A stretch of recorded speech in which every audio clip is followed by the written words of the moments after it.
Hello and welcome back to GED Live at PALS.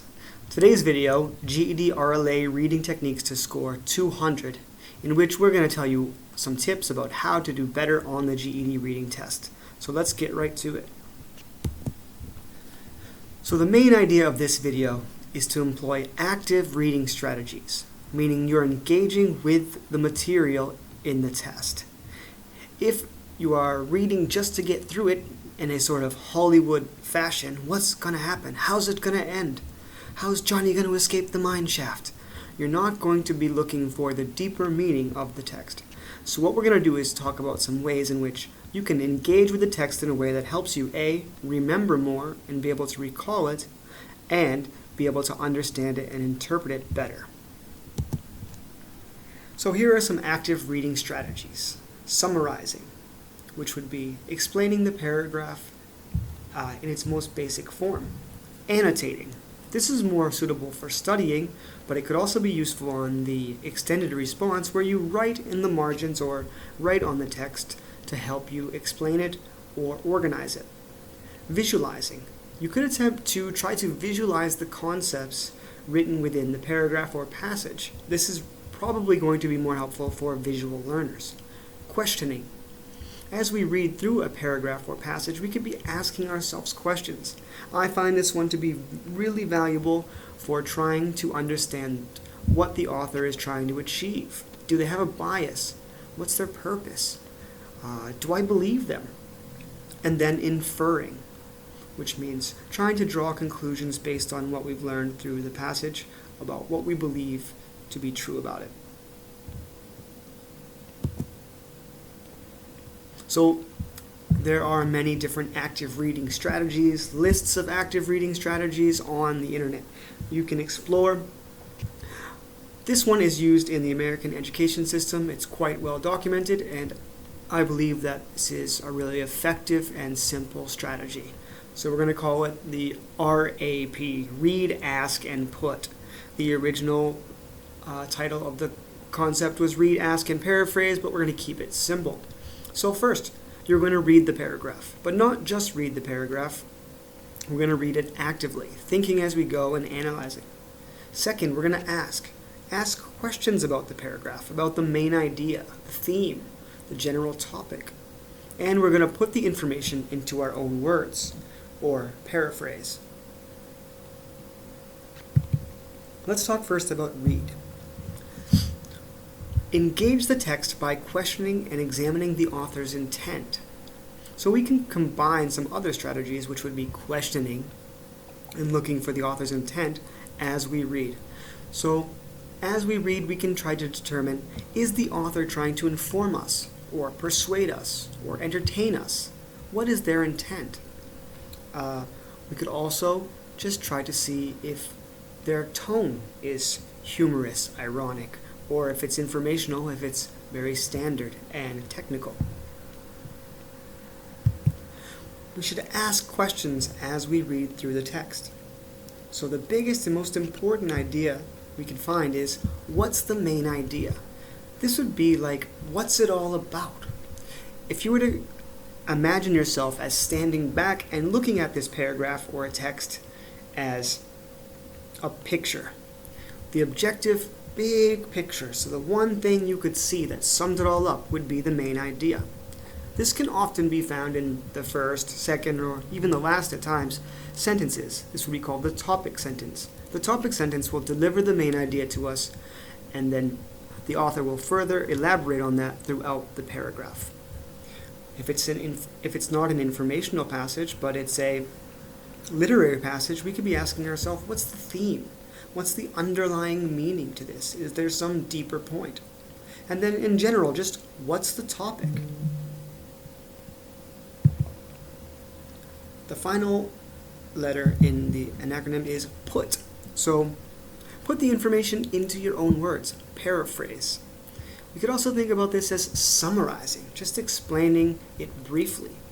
So a trick that I use when I'm trying to paraphrase as I try to think, how could I explain this to my little brother?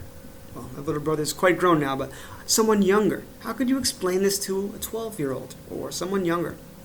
That will help you simplify it.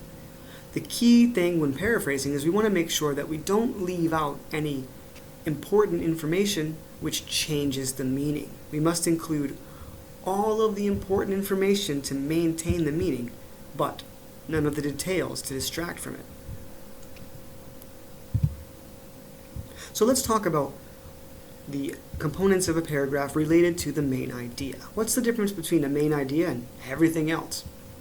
Well, the main idea is what we're trying to explain in a single sentence or phrase. So some tips to find that would be, look for the topic sentence. There will be a topic sentence which is probably pretty clear, which will explain what they're getting at. And then another technique I've discovered could work is, could we narrow it down to a single word, this whole paragraph? If you were just going to use one word to describe it, what would that be? Oftentimes when doing this, you will see words repeated or synonyms repeated. This will give you a clue as to what it's all about. And that leads us to the next point. Look for repetitive language. So any sorts of language being the same terms or synonyms or antonyms, related language that's repeated throughout the paragraph is going to give us an idea as to what the main idea is. Everything else in the paragraph is either going to be fluff or supporting details. Supporting details will answer these WH questions about the topic sentence or the main idea. They'll tell us what it's about, or where, or how. They're going to be containing facts that will help us understand the main idea, explanations to elaborate, and examples, just telling us the what of the main idea. So let's move on. Here I have a paragraph. We could practice going through this process together. First, you can pause the screen, read this paragraph, and try to find two things. With this paragraph, let's look for the topic sentence and then two supporting details. Go ahead and pause the video and have a look. Take your time. I'm going to move right on in the interest of keeping this video brief. I'll read this paragraph because why not? So the paragraph states, Niagara Falls is a most enjoyable place of resort. The hotels are excellent and the prices not at all exorbitant. The opportunities for fishing are not surpassed in the country. In fact, they are not even equaled elsewhere. Because in other localities, certain places in the streams are much better than others. But at Niagara, one place is just as good as another, for the reason that the fish do not bite anywhere, and so there is no use in your walking 5 miles to fish when you can depend on being just as unsuccessful nearer home. The advantages of this state of things have never heretofore been properly placed before the public. And so I happen to know this was written by Mark Twain. And then if I ask myself some basic questions, when I was reading this, I thought to myself, is he trying to entertain me, inform me, persuade me? And I would say that the intent of this paragraph was to inform. He's explaining to us about Niagara Falls as a place of vacation. He's not trying to convince me to go there. He didn't tell me to buy my tickets. He didn't tell me it's important that I go or try to sell me. And he did not try to entertain me all that much, except for his little joke.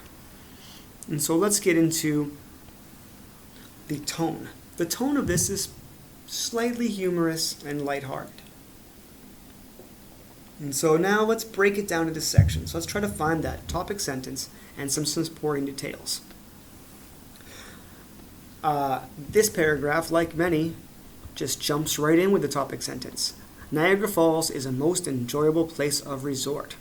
So if I were to paraphrase that, I want to tell my kindergarten daughter what this means. I say, Niagara Falls is a really nice place to vacation. And then we move on. The author essentially gives us two supporting details for the main idea. And so he goes on to tell us that the hotels are good and they're not that expensive. This is a great reason to go on a vacation somewhere. And then it seems that our author is quite in love with fishing and he goes on to tell us about the fishing. And this is where he gets a bit entertaining, and he tells us about how all of the locations to fish are equally good in that they are bad. And so it seems to us that the author likes fishing just for the fun of it. He doesn't care if he catches any fish, and that's a benefit for him. And then the final sentence is just telling us that a little detail that people haven't heard about how great Niagara Falls is as a place to vacation. Let's move on to another paragraph. This paragraph has a little bit of a different tone. Go ahead and pause the video and give it a read, and then let's talk about it.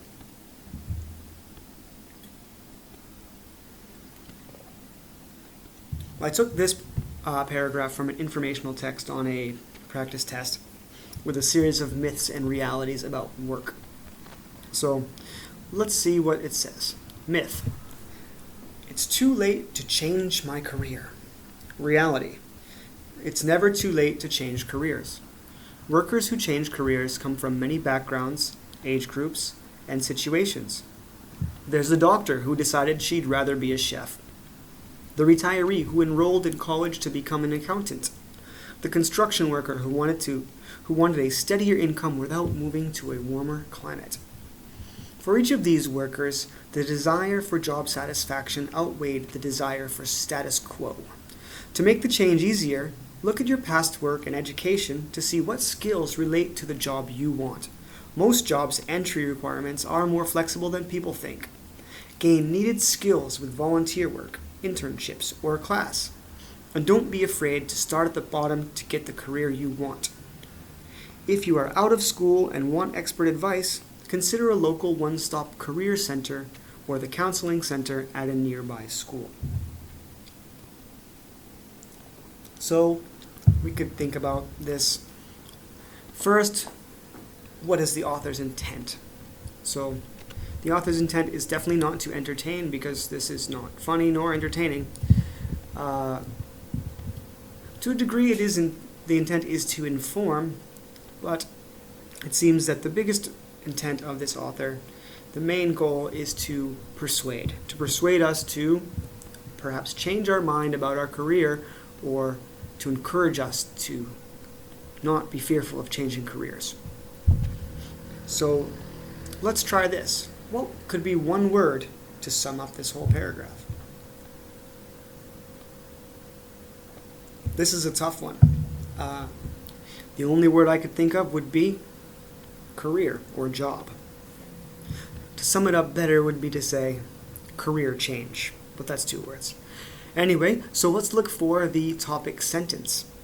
And again, this paragraph starts right off with the topic sentence. This is not uncommon. And if you're going to be writing your RLA extended responses, you'll probably be using this strategy with your paragraphs in the body as well. So it's never too late to change careers. Everything else in this paragraph is about that idea. Let's paraphrase it. You can change your careers at any time. I guess we could do this better.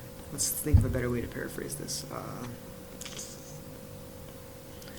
At any time in your life, you could change careers. There's another attempt. So after this topic sentence, he goes on to deliver lots of supporting details. This paragraph is chock full of supporting details. They break it down into a couple of them. So the first one we'll say is the idea about examples of who might change their careers. So they tell us that they come from many backgrounds, age groups, and situations, right? So they go on to list. This text structure uses a common list and persuasive writing called the rule of 3. Goes on to list these 3 different examples, which for some reason to the human mind is very convincing. So there's the doctor, the retiree, and the construction worker, all who, through their diligence and lack of fear, moved on to try something new. And after this, the author goes in to explain to us more details about how. So the first part of the supporting details was who's doing it. And then it's how. So how is to look for ways to use your past education and skills to relate to the new job. And then why. Most job requirements are overlapping. They can appeal to different careers. And then it moves on to some more how. How can you get new skills? Well, volunteer work, internships, taking classes, and seeking advice.